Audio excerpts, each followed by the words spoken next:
तो क्या भटकाओगे? जैसे वो लोग अपना चलेगा कम से कम अप्रिशिएट करो, बोल तो ले कम से कम। चलिए बोलिए। आदरणीय शिक्षक गण और मेरे प्रिय साथियों, मैं आखिर घूमनी चाहिए। डॉक्टर राजेंद्र प्रसाद के जन्म के बारे में बताना चाहता हूँ। डॉक्टर राजेंद्र प्रसाद का जन्म 3 दिसंबर 1884 को बिहार प्रांत के जीरादेई गांव में हुआ था। वे राष्ट्रपति होने के साथ साथ भारतीय संविधानिकता आंदोलन के प्रमुख नेता भी रहे हैं। वो भारतीय संविधान में उनकी अध्यक्षता से ही 26 जनवरी 1950 को हमारा संविधान लागू हुआ। उनकी माता का नाम परमेश्वरी देवी तथा उनके पिता का नाम महादेव सहाय था। डॉक्टर राजेंद्र प्रसाद का परिवार कुआं गांव अमोड़ा यानी उत्तर प्रदेश के निवासी थे। वहाँ के वो मूल निवासी थे। वहाँ से वो उनका परिवार बलिया आ गया। बलिया से वो जीरादेई आ बसे। चूँकि उनके दादाजी पढ़े लिखे थे तो उन्हें जीरादेई में एक छोटी सी रियासत थी हथुआ, वहाँ उनको उसकी रियासत मिल गई। 30 साल तक रियासत करने के बाद वो उनके अपने बेटे यानी कि डॉक्टर राजेंद्र प्रसाद के पिता को अपने रियासत दे दी। अपने रियासत में देखना है। अपने रियासत में उन्होंने कुछ और भी जमीन को स्वयं खरीद कर उसमें वृद्धि कर ली। डॉक्टर राजेंद्र प्रसाद 5 भाई बहनों में से सबसे छोटे थे और सबसे छोटे होने के कारण सबके प्यारे थे। दादा चाचा और पिता के लाड प्यार में उनका पालन पोषण हुआ था। डॉक्टर राजेंद्र प्रसाद को 5 भाषाएं आती थी।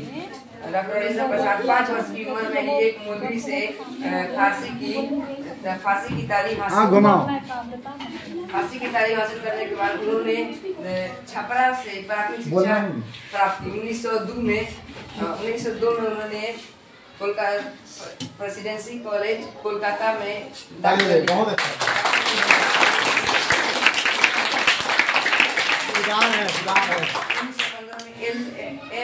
LLM की परीक्षा पास की। 1915 में जब वो LLM की परीक्षा पास करे तो उन्हें पहली बार स्वर्ण पदक से सम्मानित किया गया था।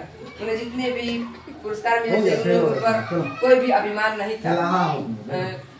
सितंबर 1962 में उनकी पत्नी का निधन हो गया था।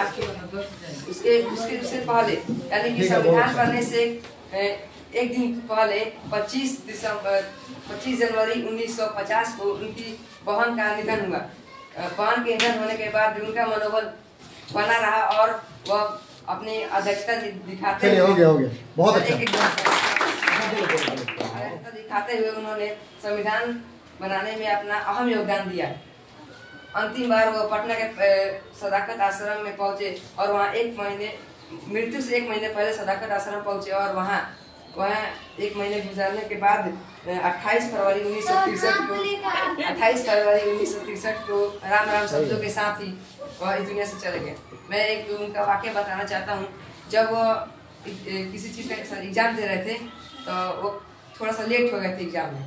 तो जो एग्जामिनर थे वो बोल रहे थे आप इतने मिनट लेट हैं। आप तो बोले कि सर हम एग्जाम देंगे और एग्जाम से पहले ही आपको मतलब पेपर सही टाइम पर दे देंगे। उन्होंने एग्जाम देना शुरू किया और टाइम से आधे घंटे पहले ही पेपर जमा करते। तो जो एग्जामिनर थे उन्होंने कहा कि आपने इतना लेट से आए और पहले जमा कर दिया और तो लेकर चले गए। तो उनकी उतनी उत्तर पुस्तिका में लिखा था क्योंकि 3 क्वेश्चन का ही आंसर देना था और उन्होंने 5 क्वेश्चन का आंसर दे दिया था। तो उन्होंने उत्तर पुस्तिका में लिखा था कि एग्जामिनर जो है कृपया इनमें से 3 प्रश्न के ही जांच कर लें और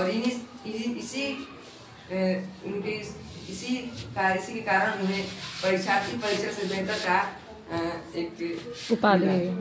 इन्हीं शब्दों के साथ अपनी बारी